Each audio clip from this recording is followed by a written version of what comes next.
I've decided to consider and be compassionate for every life on this earth. No longer will I become complacent with preventable deaths all around me.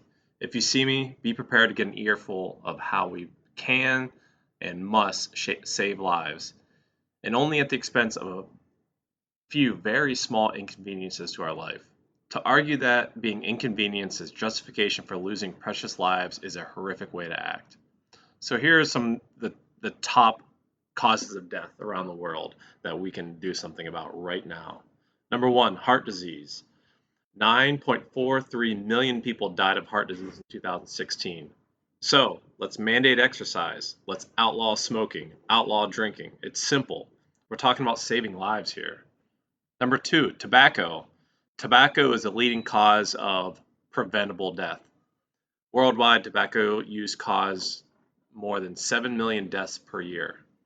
Shut down every tobacco manufacturer and outlaw its production.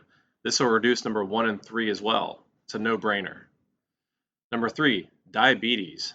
4.3 million people died of diabetes in 2019. 463 million people have diabetes. 95% of that are type 2 diabetes. So, outlaw soft drinks, candy, processed junk food, etc. Prescribing a change in diet would save millions of lives in only a few years. Not to mention that COVID is killing diabetics at an alarming rate. Number 4, traffic deaths. 1.35 million people die per year in automobile accidents. Just because we need to get somewhere quickly? Come on, we can do better than that. Cars are to be restricted to going 15 miles per hour maximum. This will avoid 99% of fatal car accidents. Outlawing vehicles completely would be better, but we have to give and take time. And here are the top preventable deaths according to Wikipedia. Hypertension, high blood pressure. The causes of high blood pressure, the top 5 here. Smoking, being overweight or obese, lack of physical activity, too much salt in the diet, too much alcohol consumption. I've talked about these already in the above. What I've realized throughout this pandemic is that as a society, we have come to an agreement that we are willing to inconvenience ourselves and risk poverty in order to save lives.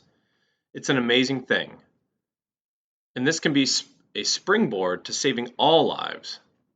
We can print another $3 to $8 trillion, that's a rough estimate, to support workers of the above mentioned sacrifice businesses until they can find a new career. I think that the printer is pretty warmed up at this point, so let's just let it keep running and printing money. So, how do I start a petition? I can't imagine who would argue with this. These are so simple.